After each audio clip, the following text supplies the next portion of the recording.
es el turno ahora de Cristina Hernández Casado. Reciente doctora en Historia por la Universidad Complutense de Madrid, se ha doctorado este 2023 y sus investigaciones se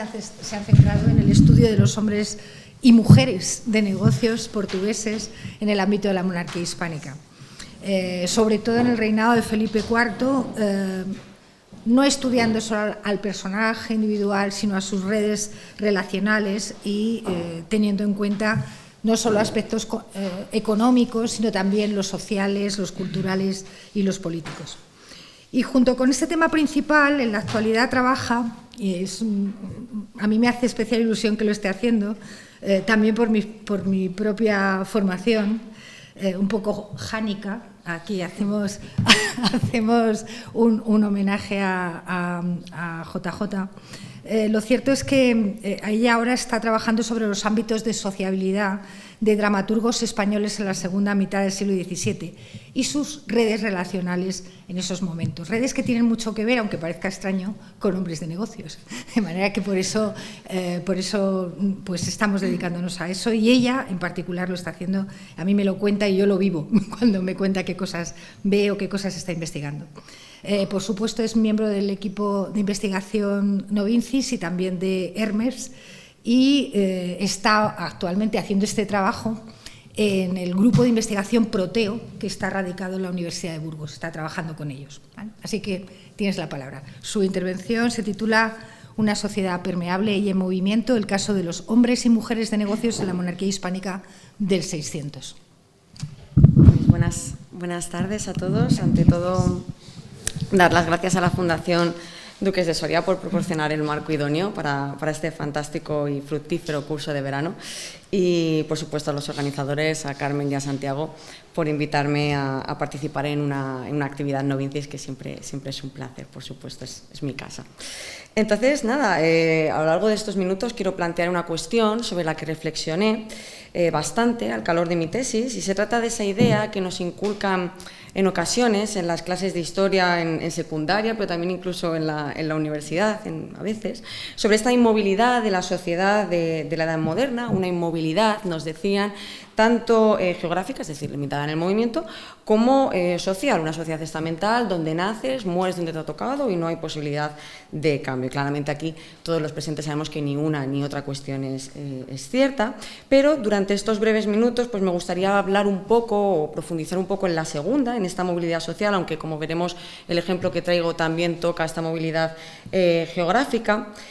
Porque todos conocemos que el servicio a determinada persona, el contacto con alguien influyente, la esfera de actuación en la que se encuentra una persona, el casamiento adecuado, pues propiciaba, y yo creo que propicia actualmente también una movilidad social pues muy interesante tanto para hombres como para mujeres.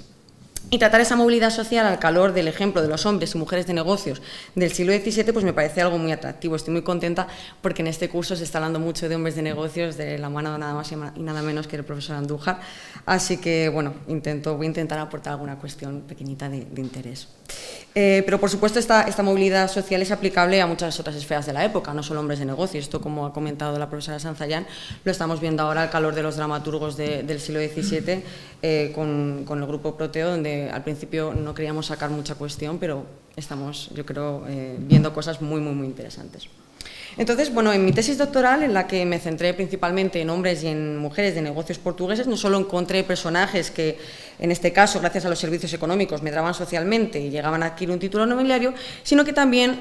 se puso de relieve el contacto entre individuos, podemos decir, desiguales en términos sociales, ¿no? Como refiere en su libro el profesor Stuinichi Guitbert, A Nation upon Deus Ansi, a comienzos del siglo XVII, los oficiales castellanos encargados de controlar el tránsito de metal precioso que entraba y salía de la península ibérica se referían a las redes de estos mercaderes portugueses como una vasta maquinaria, una organización compleja, orquestada e integrada que era heterogénea a todos los niveles, a un nivel cultural, a un nivel religioso, profesional, territorial y, por supuesto, también social, donde vemos cómo personajes pertenecientes a diferentes estratos, vamos a decir, sociales, se relacionaban entre sí, porque tenía ventajas para unos y para otros, por supuesto. En el caso de las élites sociales y administrativas, se valían de los hombres de negocios por sus conocimientos económicos, pues, por ejemplo, para gestionar empresas, para gestionar su patrimonio, y, por otro lado, pues dichos hombres de negocios se beneficiaban del contacto con el poder en todas sus vertientes, vertientes y las recompensas que ello podía tener, ¿no? Con el fin de cambiar su grandísimo capital económico en capital social. Y es que son estos contactos entre iguales en los que me quiero centrar hoy, y es verdad que en un primer momento dispuse que mi título fuera en plural, no hombres y mujeres de negocios en la monarquía hispánica del 600, pero como el tiempo es limitado y yo creo que tenemos mucho debate después, pues podemos ampliar un poquito, y como tampoco es mi deseo aburrirles en exceso y empacharles con diversos ejemplos, estuve pensando en un caso que me parecía destacado para poder ilustrar plenamente esta cuestión de la que les hablo, y también pues me parecía acertado centrarme en la primera mitad del siglo XVII, los años de reinado de Felipe IV y, sinceramente, los que fueron mis personajes favoritos a lo largo de toda la tesis doctoral, que fueron Alfonso y Gaspar Rodríguez Pasariño, que tenían una compañía extraordinaria, eran dos hermanos de origen portugués, judío converso. Y es que en su extraordinaria red relacional he localizado personajes pertenecientes a la élite social, a la élite administrativa, por supuesto a la élite económica, y en este caso que les voy a presentar voy a dividirlo en un grupo de élite social y administrativa, pero como todos sabemos, pues son individuos que son permeables, que están constantemente, podemos hablar de ambos en el mismo grupo, pero es una cuestión meramente organizativa, también un poco pensando en el sentido de este seminario más divulgativo, ¿no? Y el caso de los Pasariño me parece de interés por varias cuestiones, porque vaya por delante, lo cierto es que los Pasariño ni adquirieron un título nobiliario,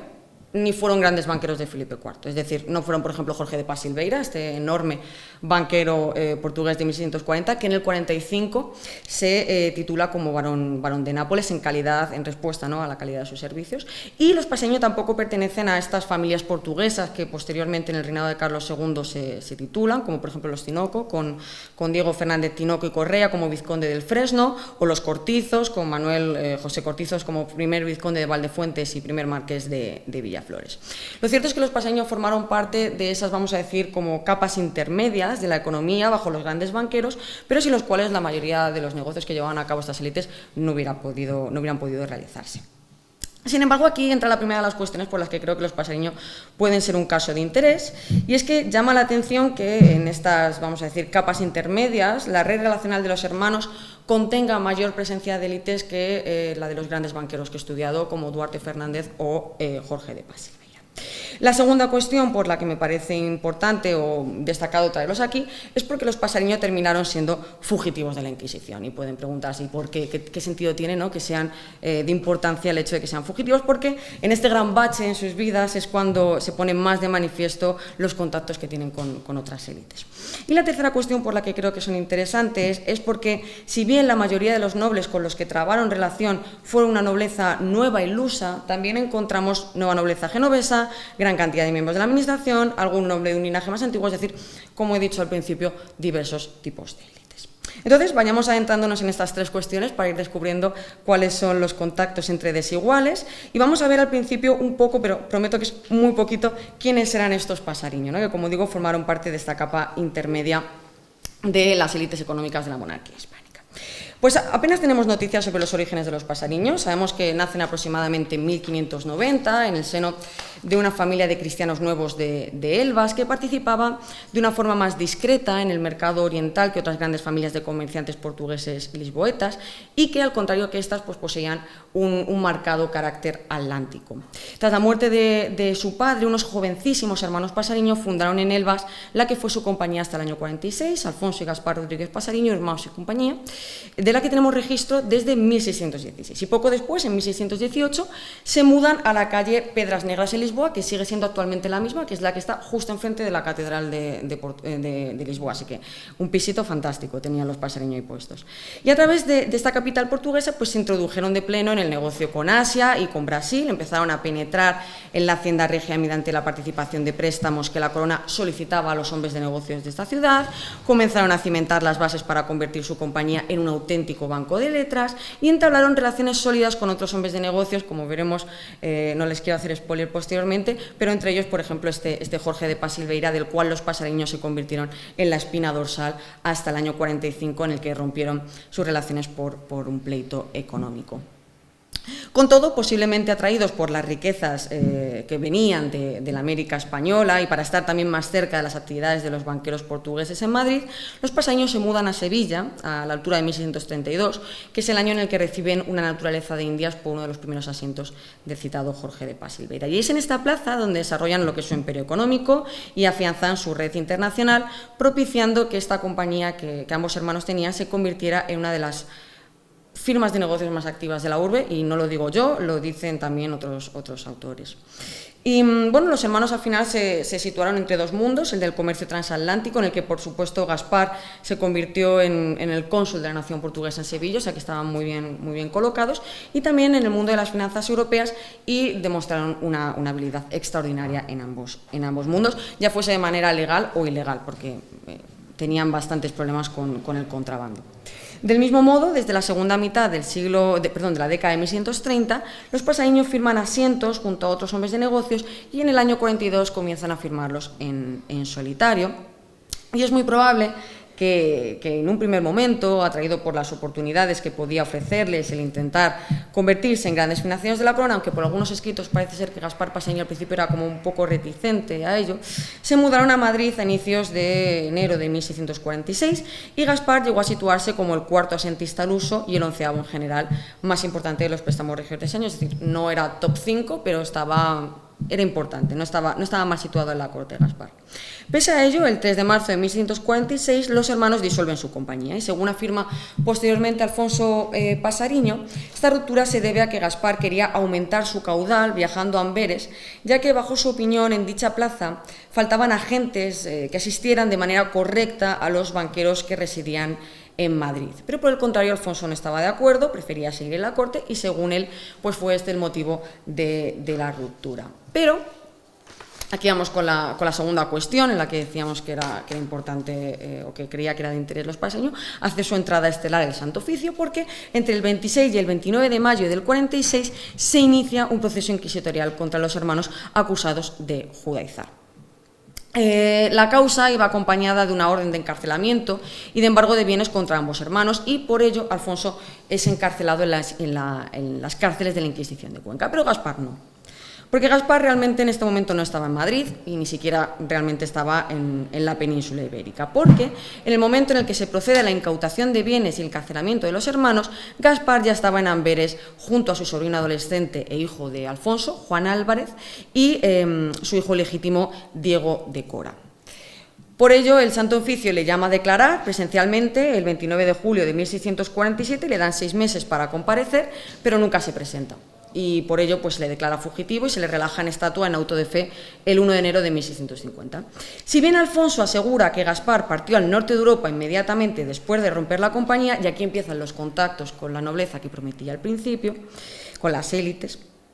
gracias a las cartas personales y al inventario de los documentos de los Pasariño, entre otros protocolos también notariales, sabemos que no es así, un poco lo que decía el profesor Andújar de cruzar las fuentes, que es tan importante, ¿no? Y pues todo parece apuntar a que realmente Gaspar Pasariño salió de la península, si no el mismo día que se emite el proceso inquisitorial, 2 o 3 días antes. El 16 de mayo de 1646, Gaspar escribe a su hermano desde San Sebastián y le daba a entender su inminente partida a Flandes, porque por estas fechas Gaspar todavía no tenía una cédula de paso libre para viajar, un pasaporte, pero lo que sí tenía una carta ganadora, era una carta ganadora portuguesa intitulada, que se llamaba Juan Jacome Espínola, segundo conde de Pezuela de las Torres y sobrino del primer conde de Pezuela de las Torres, el enorme banquero ligur de Felipe IV, Bartolomé Espínola. Juan Jacome y Gaspar debieron conocerse en Sevilla, ¿no? Porque el primero estuvo viviendo en la ciudad del Guadalquivir antes de convertirse en noble, a la par que los hermanos fugitivos, al menos desde 1637 como agente de su tío y de otros banqueros de Madrid. Y tras la muerte de Bartolomé en 1644, pues se traslada a la capital para continuar con los negocios financieros de su tío. En la corte, ¿no? Por esa altura tenemos noticias de cartas de pago entre los Pasariño y el Ligur, por lo que no perdieron el contacto. Y pese a todo, su actividad, la de Juan Jacome, pues nunca fue tan intensa como la de su predecesor. Desaparece al final de las finanzas en la década de 1650 después de reducir sus préstamos a una factoría. Pero bueno, en el año del proceso de los Pasariño en 1646, Juan Jacome estaba todavía fuerte y de esta manera, el 23 de mayo de 1646, de 3 a 6 días antes de que la Inquisición irrumpiese en el domicilio de los hermanos, Juan Jacome escribía una petición para adquirir cédula de paso libre para Gaspar Pasariño en el norte de Europa, con el objetivo, según se plasma, de que Gaspar pues, le sirviera,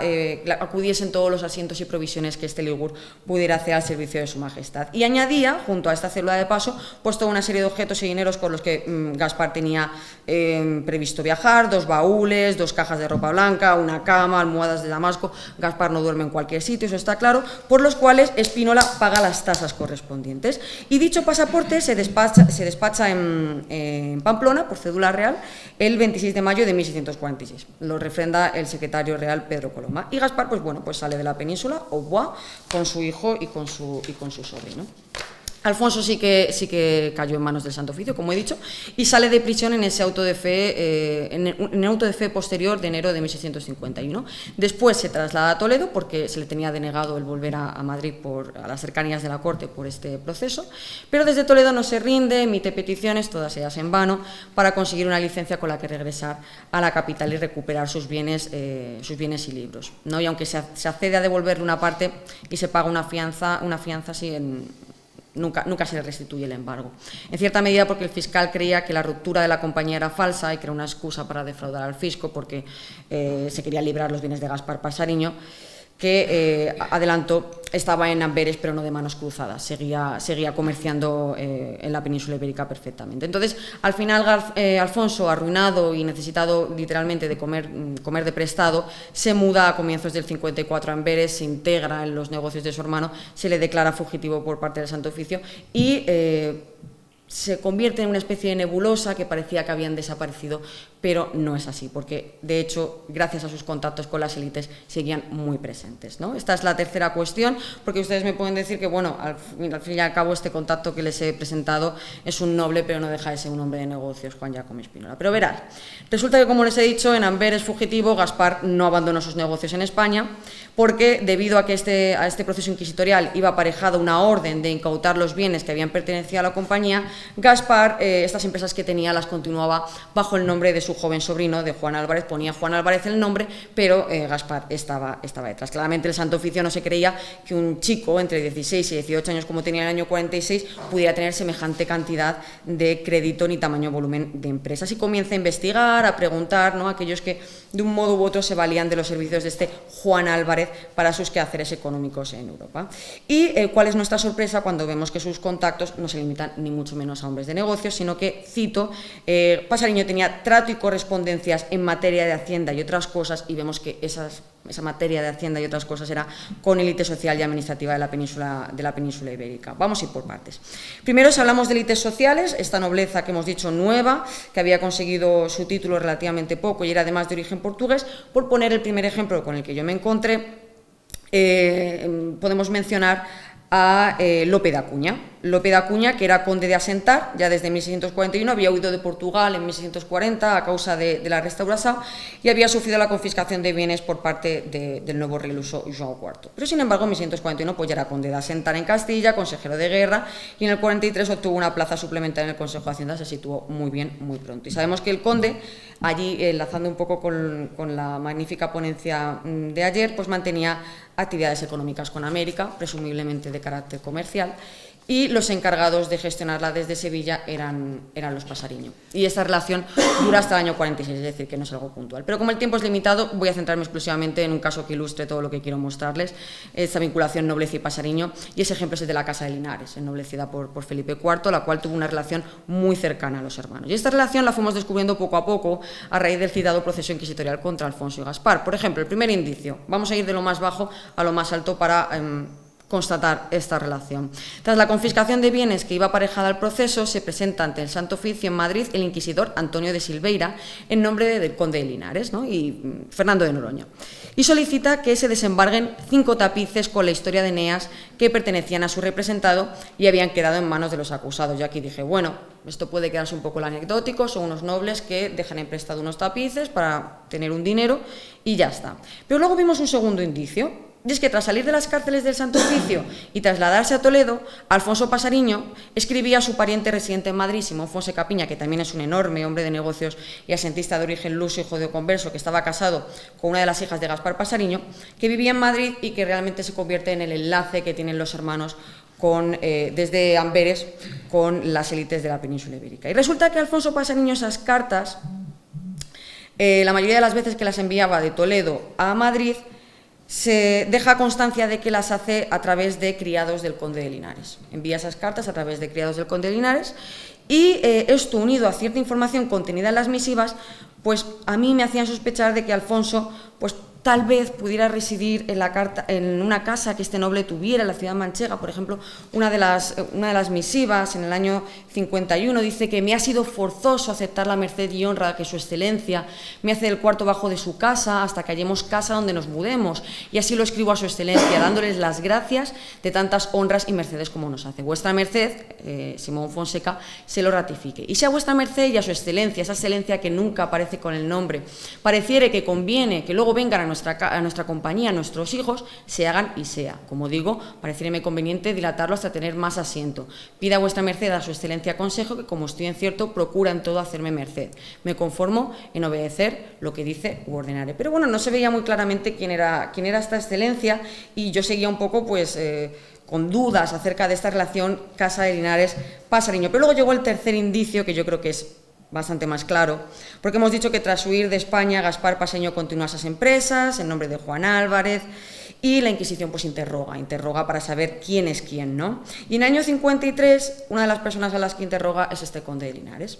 Y este declara que no conoce personalmente a Juan, pero sí a su padre, lo conoce personalmente, Alfonso Pasariño, y también conoce personalmente a su tío, Gaspar, de quienes recibía en esa altura muchas noticias del joven, es decir, se carteaba con los hermanos. Noroña se posiciona a favor de los fugitivos y dice que le constaba que Juan Álvarez por esa altura era un hombre de crédito, que había sido nombrado el cónsul de la nación en Amberes y que contrataba y tenía empresas independientemente de sus parientes. Y la Inquisición le pregunta, ¿qué empresas son esas, no? Y él dice que entre esas empresas Juan Álvarez socorre económicamente a su propio hermano, el conde de Castelmendo, residente también en el norte de Europa, quien, para más Inri, además había sido padrino en la boda de Amberes de Juan Álvarez con su prima Isabel de Vega. Así que yo creo que la relación entre la Casa Linares-Pasariño pues queda más o menos demostrada. No, pero la Casa de Linares no solo se relacionaba con Alfonso y con Gaspar, sino también con los parientes, entre ellos con Simón Fonseca, quien declara en una carta en el año 49 dirigida a los fugitivos que se debía a estos señores de la Casa de Linares por sus grandes finezas, y agradecía a los Pasariño el agasajo del conde de Castelmendo, quien le había escrito personalmente muy agradecido. Sabemos que se escribe en Castelmendo y Piña aproximadamente entre 1649 y 1650.